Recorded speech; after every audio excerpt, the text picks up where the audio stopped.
Ce qui suit, c'est une vidéo que tu ne veux pas rater. J'ai eu la chance de rencontrer James Morley au Bourgogne Electric Day. C'est le champion du monde FIA des énergies renouvelables, rien que ça. Il a eu le premier Tesla Roadster. D'ailleurs, son numéro de châssis est vraiment très très bas. C'est une vidéo qui est très sympa à regarder. C'est un peu un précurseur de l'électrique. Champion du monde aussi, comme je te l'ai dit. Je l'ai enregistré au Bourgogne Electric Day. J'avais pas mon micro sur moi. Il y avait du vent, donc de temps en temps on entend le vent. C'est pas du Spielberg, encore une fois, tu me connais. Mais cette vidéo, cette interview est très intéressante. Il a des choses à redire. Il a rencontré Elon Musk. Il dit pas que du bien de Tesla. Il parle de Renault aussi. Il dit pas que du bien de Renault. Donc il est très objectif. C'est une personne comme beaucoup de champions du monde d'ailleurs. C'est en règle générale, c'est ça. C'est l'inverse de la confiture. La confiture, moins tu en as, plus tu l'étales. C'est vraiment le mec discret qui reste dans son coin, dont on n'entend pas parler. C'est pas comme tous ces youtubeurs qui se montrent et qui monopolisent la conversation, on n'entend que, etc. Bon, je te laisse sur cette interview. C'est un régal. Pouce en haut, commentaire, abonnement et à très bientôt.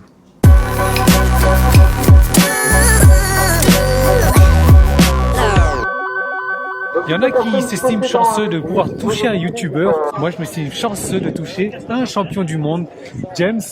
Donc, tu es champion du monde de FIA Rallye Monte Carlo en énergie alternative, c'est ça? J'ai été champion du monde en 2013, FIA des énergies alternatives. Et en 2014, on a gagné le rallye du Monte Carlo des énergies alternatives qui fait partie d'un championnat FIA. Mais on n'a pas été jusqu'au bout pour des questions déjà de travail, de temps. Et il faut laisser la place aux autres aussi. Non, bien sûr, je comprends. Et donc, tu es l'heureux propriétaire aussi de ce Tesla Roadster.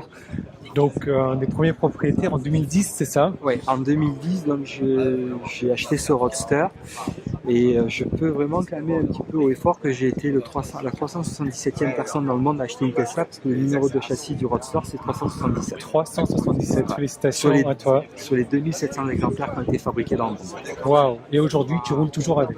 Je roule toujours avec, alors c'est un peu une grand-mère donc je la sors pas souvent, mais j'en profite, elle est là pour rouler, c'est normal. D'accord. Bon, il n'y a pas beaucoup de place dans la voiture, il y a beaucoup de coupes qui sont sur les sièges. Oui, j'ai amené ma coupe FIA des énergies alternatives avec la coupe FFSA puisque ça faisait partie du championnat de la Fédération automobile et la coupe du rallye de Monte Carlo. D'accord. Il y a aussi une particularité, tu as eu de la chance de pouvoir rencontrer Elon Musk en personne. Tout à fait, en 2011, un petit peu de temps après avoir eu le Roadster. Elon est venu en Europe pour inaugurer le store de Milan. Et bon, ça n'est pas si il allait être vraiment là ou pas, mais bon, on a misé dessus un petit peu en disant on va y aller. Et donc on a été avec le Roadster à Milan en partant d'Aix-en-Provence, faisant une recharge au store à l'époque, on avait un store à Monaco. Et puis on attendait, on a un petit peu serré les fesses à la fin parce qu'il ne restait pas beaucoup d'énergie. Et puis pour moi, ma grande récompense, ça a été de pouvoir rencontrer Elon. Et puis tu me dis aujourd'hui, si tu rencontrais Elon une nouvelle fois, tu aurais des choses à lui dire. Oui, tout à fait.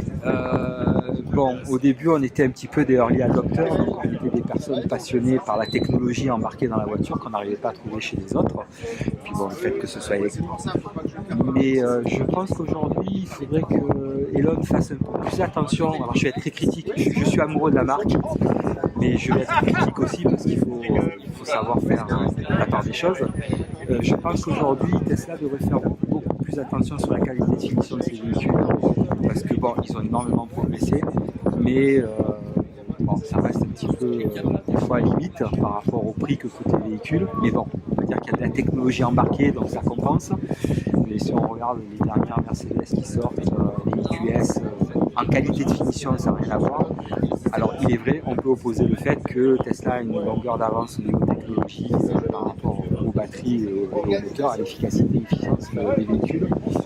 Et il y a aussi un truc alors qui, moi j'ai du mal avec en voyant ce qui se passe, c'est Elon, arrête de changer les prix en permanence, fais des prix fixes et garde-les pendant plusieurs mois ou plusieurs années parce que J'ai eu la mauvaise expérience d'acheter une des premières modèle 3 performance et même pas 4 mois après, il y avait 7 000 € de moins. Donc, c'est vrai que ça fait un peu...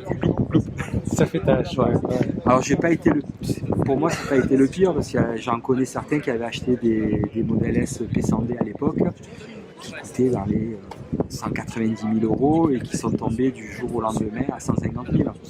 Donc perdre 40 000 € dans une nuit, ça fait mal. Ça fait mal, c'est clair. Petite question comme ça. Ouais. Tu es au courant qu'il y a un Roadster 2? Oui. Est-ce que tu as passé commande? Est-ce que tu vas passer commande? Alors financièrement, pour l'instant, non.